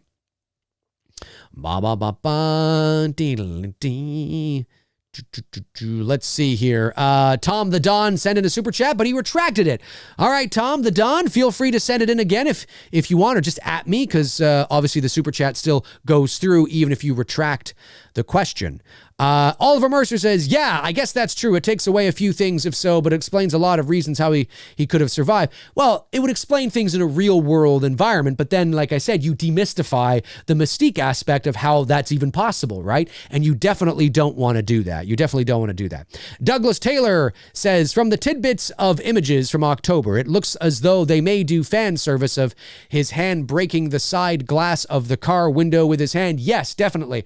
I have a video on my channel where I did a live feed where I went through all that and I talked about it. I think they're going to mimic that in relation to Marion Chambers. I think Marion will have that happen to her. And sort of a throwback to that is what's likely going to happen there. Die Hard Drummer 84 says, Dave, would you do a top 5 shark movies or something for Jaws during the 4th of July or Shark Week? Maybe I'll do that. I have to admit, I don't like a lot of shark movies. It would just be Jaws, and Jaws. Well, maybe I'll throw Jaws 2 in there. But I'm not a fan of most shark movies because I just think the shark looks like ass. I really don't think they've been able to CGI shark. Sometimes it looks not bad, but CGI, I still think to this day, despite the fact that the mechanical shark in Jaws and in Jaws 2 are beginning to look, maybe see their age a little bit and maybe a bit dated. I'm telling you, there is moments in Jaws today that blow any fucking CGI shark today out of the water. No pun intended. I mean, like that scene in Jaws when the guy is in the pond area and he's like, hey, what are you guys doing over there? Right? You know what I mean? He's swimming and Brody's son, Michael, is there with his friends and they're tying knots. Or, come on, give me that thing. And the shark comes up. The guy falls in the water and you just see the side of the shark under the... Terrifying. And what's so cool about that is that because it's practical, the way light hits water, the way light goes through water, and the way that the film, because it was shot on 35 film, right? 35 millimeter film, the way that you were able to capture that, the authenticity of that moment, it looks so real because it is. It's just not a real shark. But the shark is actually there. One of the problems you have with CGI and underwater is being able to replicate how light filters through water and how things look underwater and make it look organic enough, right? It's terrifying. Michael King says, awesome scene. Could not agree with you more. It is just so awesome. So awesome. And yeah, even when the shark comes up onto the boat at the end and has got Quint in his mouth, I mean, okay, does the shark have jowls a little bit? And, okay, sure. But there's something about it. Call me crazy. Maybe it's there's something about it. If that was a CGI, like, look at the Meg. Look at the Meg. Like, there's just no comparison. I don't watch the Meg and go, wow, that shark looks real. It doesn't look like a real shark at all. It moves too fast. It's too CG. But Jaws, man, Jaws 2, some scenes in Jaws 2, man, scary shit. Scary fucking shit. Darren Sands says, missed some super chats. Oh, thanks, buddy. Let's go back and see. I may not have missed them. I may just have been rambling about a non-super chat for so long that it's taken me a bit to get back. But nonetheless, I appreciate you saying that, man, because my moderators are on top of it. Let's see here. The last super chat. Oh, they're not coming in there. I wonder why that. Oh, maybe I went to the wrong one. Did I go to the wrong one? Let me just refresh this here and see. We're still broadcasting, right? We are. Let me refresh that page and see if it comes up. There we go. Yes. Okay. Dia Maria. Hello, Dia Maria. Thank you so much for the super chat. She says, us. Who did you play in Halloween, Tony? Tony, Michael Myers. Us by I get what you're saying. Oh, I see it now. Who did you play in Halloween, Tony? Tony, Michael Myers, us by Tony. Yeah, I get it. I've said this 1,000 times. Listen, I know Tony Moran has touched a lot of people the wrong way in the horror community. I've never met Tony personally. I can't speak from any personal experiences, but I will say that I do think it is disingenuous, as I've said many times, for Tony to be doing interviews and not making the very important point that he is not Michael Myers in John Carpenter's Halloween. He is, for all intents and purposes, he is unmasked Michael Myers. And I think that's a role that you should own. That would be like, the gentleman... Sebastian Shaw, I believe his name is, at the end of Return of the Jedi, when he's unmasked, right? There's this old white guy in there. Well, that's not David Prowse. David Prowse was the one who was in the suit the whole time, and James Earl Jones was the one that did his voice. But that would be like Sebastian Shaw, I think that's his name, at the end of Return of the Jedi. Let's say he was alive today, and he was going to all sorts of conventions. I mean, the likelihood of somebody not knowing the difference with Star Wars is more unlikely. But again, the principle, it would be like him saying that I was Darth Vader. Yep, I played Darth Vader in Return of the Jedi. I was Darth Vader in Return of the Jedi. It's like, well, yes, but you weren't Darth Vader lightsaber battling. You weren't Darth Vader you were unmasked Darth Vader, which is a very important moment. Arguably one of the most important moments in the fucking saga. It's incredibly important. What you say to Luke, it's the redemption. It gives me feels, goosebumps, and lumps in the throat many times I watch. Like, oh yeah, it's like the moment you've all been waiting for. But you're not Darth Vader in Return of the Jedi. And that's a role that I would think you would want to own. How cool is that? Nobody can say that. Not David Prowse, not James Earl Jones. So I've often said that Tony Moran, it always surprises me that he doesn't just own it. Every interview I've seen with him, and this, it goes both ways. I think the interviewer should be doing their due diligence to find out, but it's just, and we have Tony Moran here, who was Michael Myers in Halloween. Tony, how are you? I'm doing good, thanks. So tell me all about it. Well, my age. And he goes on. If you didn't know any better, you would think that he's Michael in Halloween. And a lot of the promotional material that is used to advertise Tony at conventions is Nick Castle's portrayal. They'll have him over, the banister or at the top of the stairs or whatever. It's like, come meet, Tony Moran. And it's like, but the image is... Now, that goes both ways, right?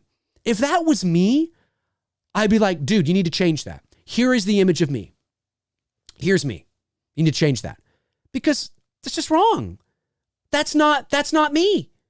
That literally is not me. And that's not me. And I don't want my fans thinking that's me. I don't want my fans thinking that when it gets to that moment in the movie, that they're going to go, I have that guy's autograph. Because you don't. You don't have that Michael Myers autograph. Wait for it. End of the movie. There. Okay, that's the Michael Myers you have. And there's nothing wrong with that. I don't say this to devalue Tony's contribution in that moment, in that scene. That's not why I'm saying this. I'm saying it because I think it's important that people own their roles. You own it. That's cool, man. Nobody can take that away from you. You're unmasked Michael Myers. Dude, that's really cool. People are still going to come up and get your autograph. They're still going to go, hey, can I get a... They're still going to do that. So it's always bothered me that he never makes that distinction. Now, again, maybe he has at certain moments, but I've yet to see an interview where he says, well, actually, I was, just to correct, because I don't want to, I want to give credit where credit is due to my fellow Halloween, brethren and family, that it was Nick Castle that was this, and Tommy Lee Wallace that, of course, was the Claus, and I was the, you're part of the team. That's cool. So that's why I say that. I just think it's, it's really, really, really important. But let's scroll back here and see.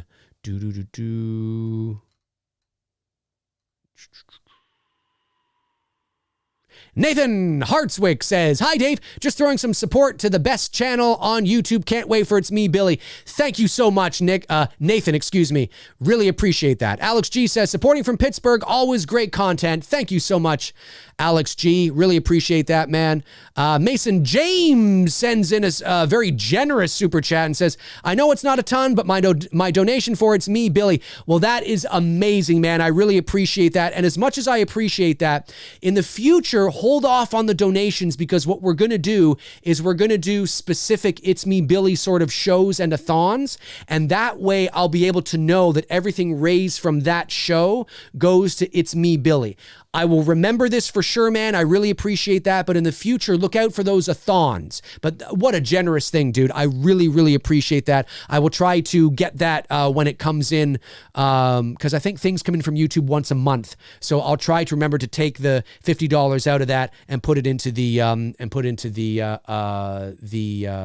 campaign. Let me see here. Let me scroll back. David versus Goliath sends in a super chat, says, Dave, I watched Black Christmas finally. Wow, amazing. I'm so glad you enjoyed it, man. It's a slow burn, definitely a dated movie, right? It's 1974, but it is, it's got so much mood and atmosphere, and not knowing who Billy is or why he's doing what he's doing, never seeing him ever. And what a great ending. What a great ending. You know what I mean? Oh yeah, cool stuff, man. Really, really awesome. I'm so glad you enjoyed it. And hey, if you didn't enjoy it, if anybody ever watches a movie I recommend that you don't enjoy, don't be afraid to say, hey, I watched it. It just wasn't for me. I see what you're saying, but wasn't. Don't be afraid, but I'm so glad you enjoyed it. Anthony Stanfield says, do you think Michael would use the fire to cauterize his wound on his hand or something to stop the bleeding? Maybe they might do that. If David Gordon Green If that's what happens at the beginning of Halloween Kills, that wouldn't surprise me. He goes over to the fire and he puts his hand in the fire to cauterize the wound. I could totally see that. I could totally see that. Yeah. I'd be down with that. Sure. Why not? Why not? I'd be down with that.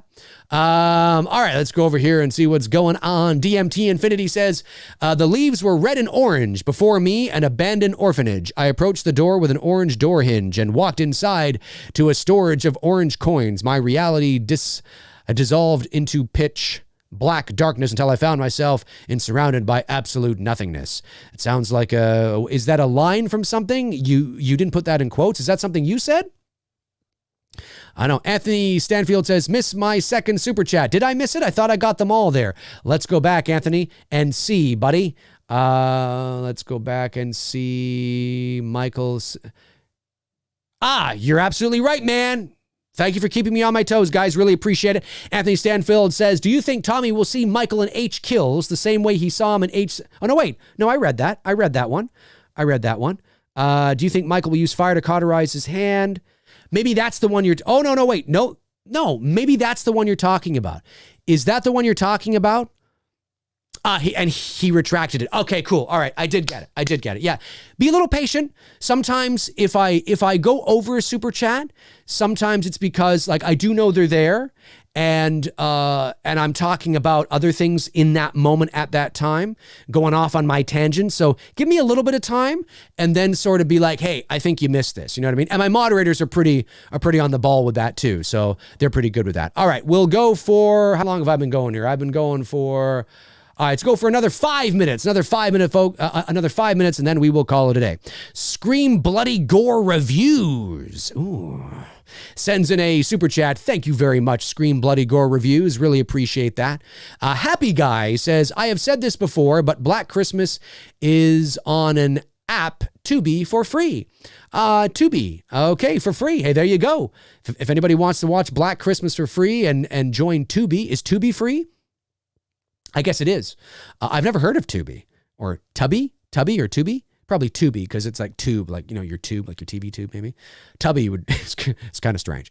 Roland Kelly is here and says, hey, Dave, it's super cool to see my mask on your wall. Yes, definitely, buddy. It is actually, it's back there. I don't have the other camera on at the moment, but I will because I have to fix it actually. There's a connection issue that I have to fix because ordinarily I start the show here and then I go to my other view. So I just have to do that. But yes, it is back there amongst all my others. So it's there, man. It's there. Really appreciate that, Roland. All awesome. Don Wilk91 says, hey, Dave, do you think we will ever get another iconic slasher? Any ideas to go about it? And do you think slashers will work? Do you think slashers work better set in the past and the present day? Well, I've talked about this before. I'll try to be brief. It's just slashers. There will always be slashers that will come out, but will we get a slasher that will embed itself into the pop culture consciousness like Freddy, Jason, and Michael, Chucky, or what have you did in the 80s? The answer is probably no. And the reason for that is because slasher films in the 80s were very much, that is what horror was. Now, there's always been psychological horror, but that really was that was the golden age of slasher. And when they say the golden age of slasher, they're talking about when it comes to horror movies between 1978 and about 1986, that was horror. It just was. That was, so if you were to create a slasher movie at that time, it's likely to get, a major theatrical release. Not all the time. There are a lot of films that were released at that time that didn't. But if it was good, it was more likely to catch on. And but now in 2020, the slasher subgenre really overall is just a B movie at its best. So even if you were to come up like, you look at Art the Clown, right?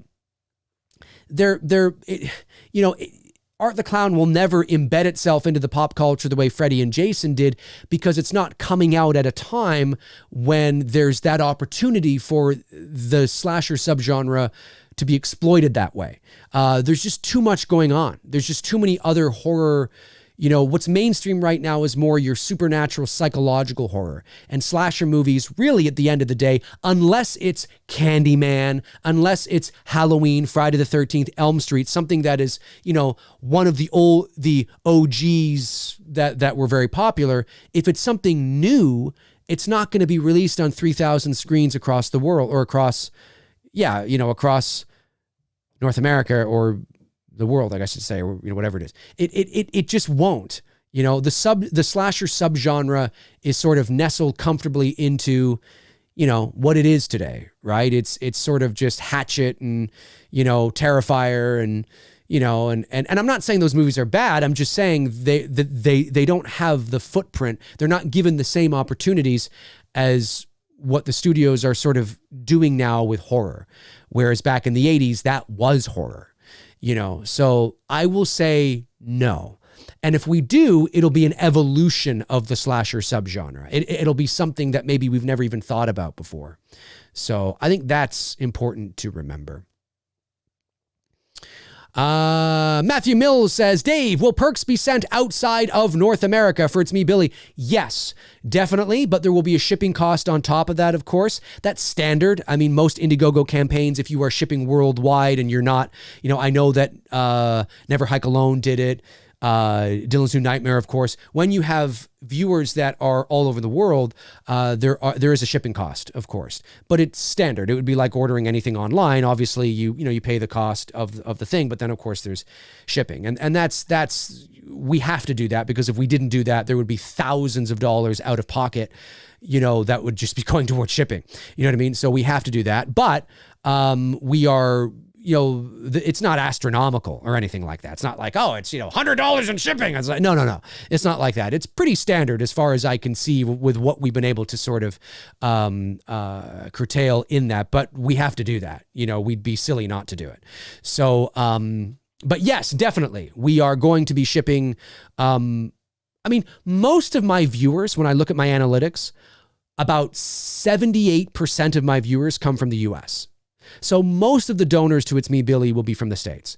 And then after that comes overseas, like in the UK, in the European, Europe kind of area.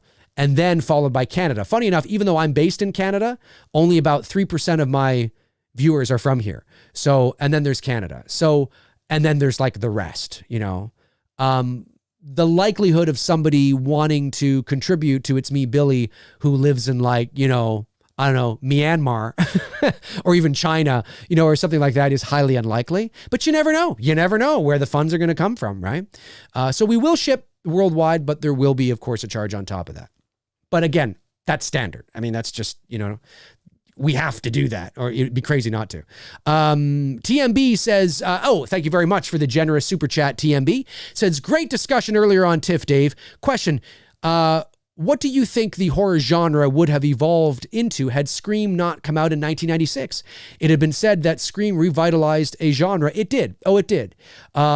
Before it's this, yeah, it did. Well, I think horror, because horror movies are always going to exist, because being scared is more, it's has a universal aspect to it.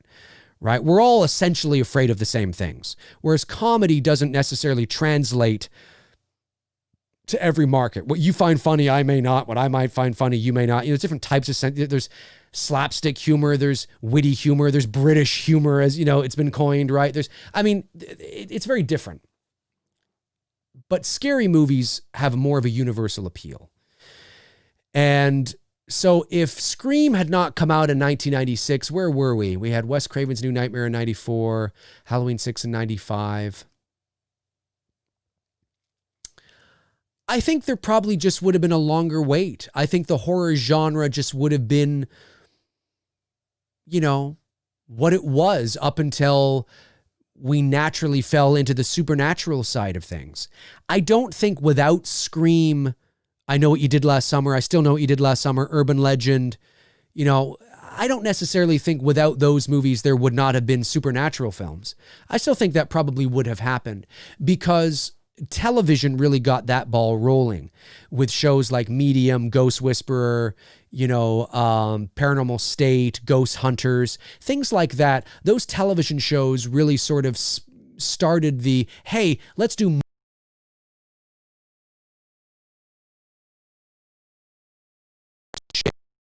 and and then you just, The Conjuring, Insidious, and, I still think you still probably would have had those movies had there not been a revitalization of the slasher subgenre in the mid-90s. There just may have been a longer wait. It's a good question. I'd have to think about that a little bit more, but yeah, it's a good question. It's a good question.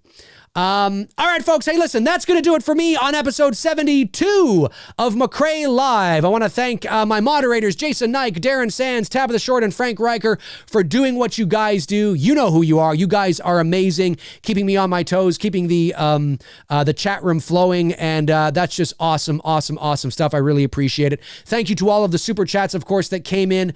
Really appreciate you guys supporting the channel on that level. I mean that sincerely. To the non-super chats, of course, really appreciate you guys chiming in. And if I didn't get to your question, remember, it's never personal. There's just a lot of people asking a lot of stuff, and I will get to them maybe at another date, another time.